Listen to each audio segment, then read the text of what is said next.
स्वागत है आपका। आप देख रहे हैं सी न्यूज भारत। मैं हूं आपके साथ इशिता।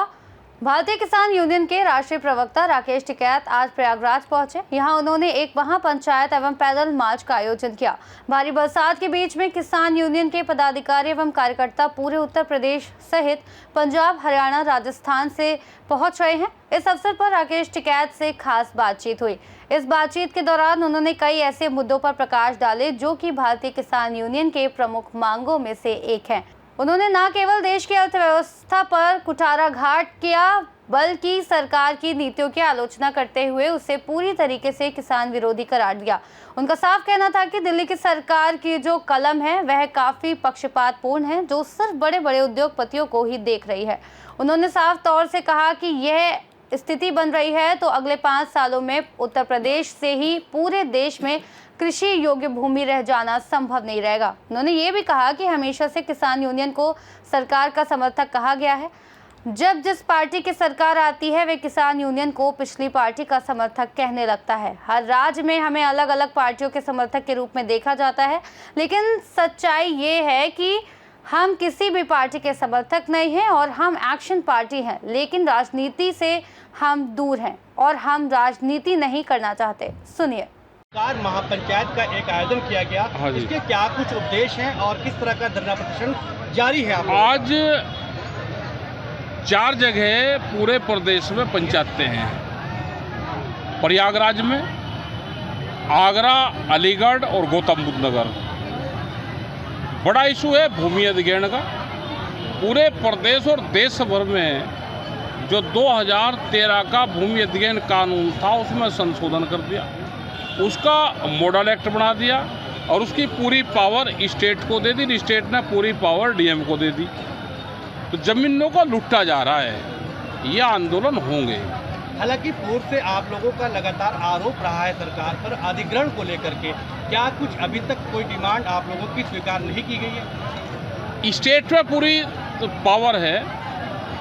बहुत जगह स्टेट ने वापसी कराए, जैसे कर्नाटक में 13 गांव की ज़मीन थी एयरपोर्ट के आसपास, वो उन्होंने पूरा अधिग्रहण उन्होंने वापसी लिया। हमने कहा कि अगर अनऑथराइज तरीके से आप अधिग्रहण कर रहे हैं उसको वापसी लो। आप 2013 से रेट नहीं बढ़ाए, सर्किल रेट, क्योंकि कानून में ये है कि सर्किल रेट का 4 गुना देंगे। तो आप रेट बढ़ा दो, 2025 के कर दो, 24 के कर दो, उसका रिवाइज तो करो। अगर 25 में ज़मीन अधिग्रहण करनी है तो रेट आज का ही तो चाहिए। रेट सस्ते और ज़मीन किसान की ले रहे हैं। ये किसान की समझ में आ गया कि ज़मीन घाटे का सौदा नहीं है, किसान का हल बेईमान नहीं है, सेना की बंदूक नकली नहीं है, दिल्ली सरकार की कलम बेईमान है। हालांकि आपके यहाँ पर एक बड़ा बैनर लगाया गया जिसमें तमाम मुद्दों को लेकर के लिखित रूप से लगाया गया है। इसमें मुख्य जो मुद्दे हैं आपके वो क्या? ये सारे मुद्दे हैं। वो जिसका बच्चा स्कूल से बाहर जाएगा तो उसके लिए तो स्कूल मुख्य है, जिस किसान की ज़मीन अधिग्रहण लेगी उसके लिए वो मुख्य मुद्दा है, जिसका बिजली का स्मार्ट मीटर लगेगा उसके लिए वो मुख्य मुद्दा है। ये सारे मुख्य मुद्दे हैं। जिसकी जो समस्या है वो उसके लिए नंबर 1 का इशू है। क्या अभी तक कोई सरकारी आला अधिकारी आप लोगों से रूबरू? अभी आएंगे अधिकारी, अभी बुलवाएंगे, उनको अपना ज्ञापन देंगे। यदि आप लोगों की बातों से वो सहमत नहीं होते तो अभी नहीं सहमत होंगे। ये आंदोलन चलेगा पूरे देश भर में, इसी तरह से मीटिंग चलेगी। देश में दुनिया की सबसे बड़ी वैचारिक क्रांति अब देश में होगी। विचार से बड़ी क्रांति दुनिया की कोई क्रांति नहीं है। ये बंदूक से भी बड़ी क्रांति है। इस देश में ये क्रांति होगी। वैचारिक क्रांति देश में चल रही है।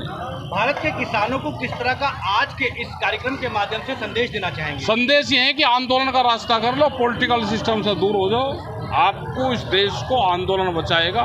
किसान का हल बेईमान नहीं है, दिल्ली की कलम बेईमान है, ये पता रहना चाहिए। बहुत बहुत धन्यवाद बात करने।